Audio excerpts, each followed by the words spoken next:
High friends, welcome to my channel.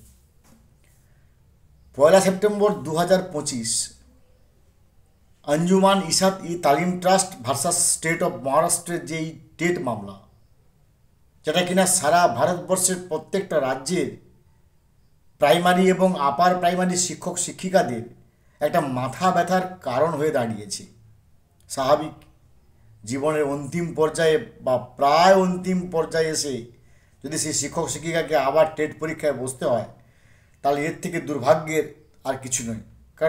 কারণ সব শিক্ষক শিক্ষিকারা দিন প্রসেস, সেই সময়ে তারা যেভাবে নিয়োগ হয়েছিল, তারা সেই প্রসেসে, তারা সেই প্রসিডিওর্সে, তারা সেই সময় নির্বাচিত হয়ে চাকরি পেয়েছেন। যারা এতদিনের পরে টাইম কনজিউমিং ম্যাটারে, এটা কিন্তু নাল অ্যান্ড ভয়েড। সে প্রশ্নে আমি যাচ্ছি না, কারণ সুপ্রিম কোর্টের নির্দেশ নিঃসন্দেহে আমাদের মাথায় অবশ্যই মেনে নিতে হবে। এবার এটাকে আটকানোর জন্য অলরেডি রিভিউ পিটিশন হয়েছিল 19টা, দুটো হয়েছিল মডিফিকেশান অ্যাপ্লিকেশান, একটা হয়েছে রিট পিটিশন। এর আগের ভিডিওতে আমি বলেছিলাম যে দুটো মডিফিকেশান অ্যাপ্লিকেশান যেটা করেছিলেন 14ই অক্টোবর প্রমোদ কুমার, 27শে October Biswanath Das and others, এই দুজনের মডিফিকেশান অ্যাপ্লিকেশান ভ্যানিশ হয়ে গেছে বা ডিলিট হয়ে গেছে।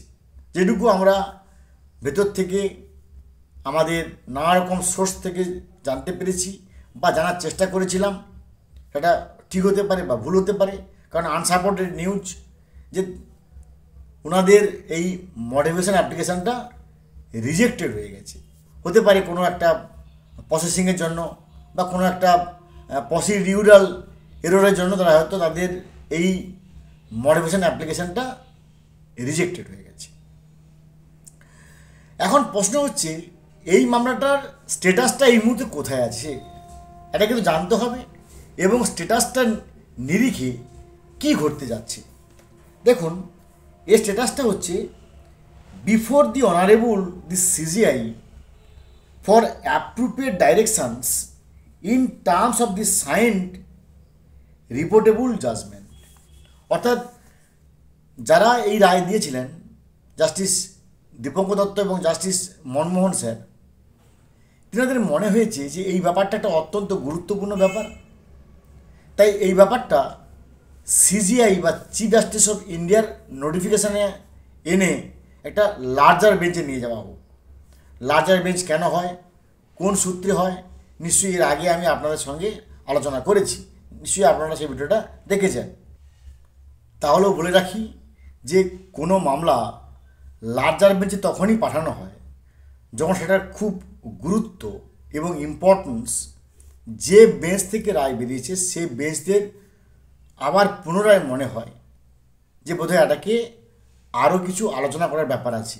কারণ আমরা দেখেছিলাম যখন একটা ত্রিপুরার মামলার সঙ্গে একটা আলোচনা হয়, তখন জাস্টিস দত্ত সাহেব তিনি নিজেই বলেছিলেন যে এই মামলার রায় এবং সে মামলার যে লিখিত অর্ডার, সেখানেই পরিষ্কার বলা আছে যে এই মামলার রিভিউ পিটিশনের যে ভার্ডিক্ট তার উপর নির্ভর করবে। তার মানে ওনাদের মনে হয়েছে যে বোধহয় রিভিউ পিটিশনে কোনো না কোনো একটা এমন তথ্য ওনাদের নজরে এসেছে যেটা অত্যন্ত গুরুত্বপূর্ণ বা যেটা আগে হয়তো প্রডিউস করা হয়নি। আইদার এনসিটি বলেনি বা হয়তো এনসিটি এমনভাবে বলেছে সেটা হয়তো সেই পরিমাণ তার যে প্রিপন্ডারেন্স সেটা হয়তো প্রকাশ পায়নি। তার জন্যই এটাকে সিজিআই নোটিশে আনা হয়েছে। এখন প্রশ্নটা হচ্ছে, নিশ্চয়ই একটা ভালো ব্যাপার, কিন্তু এর ডার্ক সাইডটা আমি বলে দিই।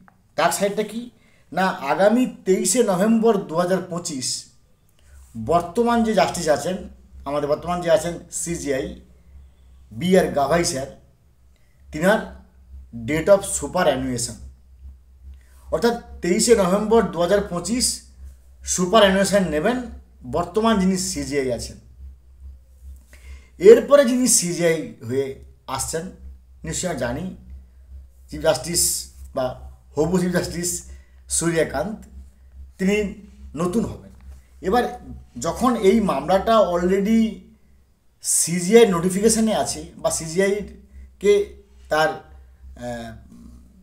সার্ভিলেন্সে দেওয়া হয়েছে, যখন নতুন কোনো সিজিআই ইনস্টল হবে, রিক্রুট হবে, তার নিয়মটা কি না, নিয়মটা হচ্ছে যতদিন না পর্যন্ত আনলেস অ্যান্ড আনটিল নতুন বেঞ্চ তৈরি হবে ততদিন পর্যন্ত কিন্তু এই মামলাটা কোনো গতি পাবে না। তার মানে আজকে আমি ভিডিও করছি, আজকে যে তারিখ নিশ্চয়ই জানেন, নভেম্বরের এই ধরনের একটা সময়, তাই আর ওনার সুপার অ্যানুয়েশন নিতে আর সেই হিসেবে বাকি আছে 12 দিন কি 13 দিন কি 14 দিন, এই ধরনের একটা সময় বাকি আছে। তাহলে এই সময় তারপরে নতুন সিজিআই আসবেন, নতুন সিজিআই এসে তিনি আবার এটাকে কোন বেঞ্চে নিয়ে যাবেন তিনি এটাকে ঠিক করবেন, তারপরে কিন্তু এই মামলা গতি পাবে। সুতরাং আমরা ভেবে নিতে পারি যে এই নভেম্বর মাসের মাঝামাঝি বা নভেম্বর মাসের মধ্যে এই রিভিউ পিটিশনগুলো কোনোভাবেই গতি পাবে না, এবং যে মডিফিকেশান অ্যাপ্লিকেশানগুলো রিজেক্টেড হয়েছে যদি ওই মর্মে রিভিউ পিটিশনগুলো আবার রিজেক্টেড হয়ে যায় তাহলে কিন্তু একটা ভয়ঙ্কর অবস্থা হবে। কারণ একে তো এই টেট ফর টিচার্স বা টেট ফেস্টিভ্যাল এই ধরনের একটা চারিদিকে রিউমার ভেসে উঠেছে, তারপর এটা যদি অতি দ্রুত সমাধান না হয় তাহলে কিন্তু একটা আশঙ্কার মধ্যে সমস্ত শিক্ষক শিক্ষিকারা আছেন। কারণ ওনারা কন্টিনিউ আমার চ্যানেলে কমেন্টই করছেন যে স্যার এটা কী হলো, কি ভাই এটা কী হলো, কি দাদা এটা কী হলো। তো স্বাভাবিক আমরা খবর পাচ্ছি না, যেটুকু পাচ্ছি সেটুকু আপনার কাছে আমরা তুলে ধরছি। তাই মনে রাখতে হবে যে নতুন সিজিআই না আসা পর্যন্ত, নতুন বেঞ্চ যতক্ষণ না পর্যন্ত কনস্টিটিউট করা হচ্ছে ততক্ষণ কিন্তু এই মামলা কোনোভাবেই গতি পাবে না। এবার আসি যে যদি গতি পায় তাহলে কি কোনো সমাধান হতে পারে? দেখুন, আমরা এর আগেও আমি অনেকবার বলেছি যে জাস্টিসদের অবজারভেশন নিঃসন্দেহে গুরুত্বপূর্ণ। জাস্টিসদের অবজারভেশনের উপর তাদের রায় কী হবে খানিকটা আমরা আন্দাজ করতেই পারি। কারণ এসএসসি 2016 ব্যাচে বলছিল ডাল মে কুচ কালা হয় या পুরো ডালই কালা হয়, তারপরে কিন্তু পুরো প্যানেলটা ঘ্যাচাংফু হয়ে গেল। তাই মানে ওই অবজারভেশনের উপর নির্ভর করে যে খানিকটা ভার্ডিক্ট কী হবে। যেহেতু ত্রিপুরা মামলার সময় জাস্টিস দীপঙ্ক দত্ত স্যার একেবারে পরিষ্কার করে বলেছিলেন যে রিভিউ পিটিশনের উপর নির্ভর করবে এই মামলার ভবিষ্যৎ, তার মানে উনি নিশ্চিত যে রিভিউ পিটিশনে এমন কিছু উনি দেখেছেন যে তথ্য সম্পূর্ণ নতুন।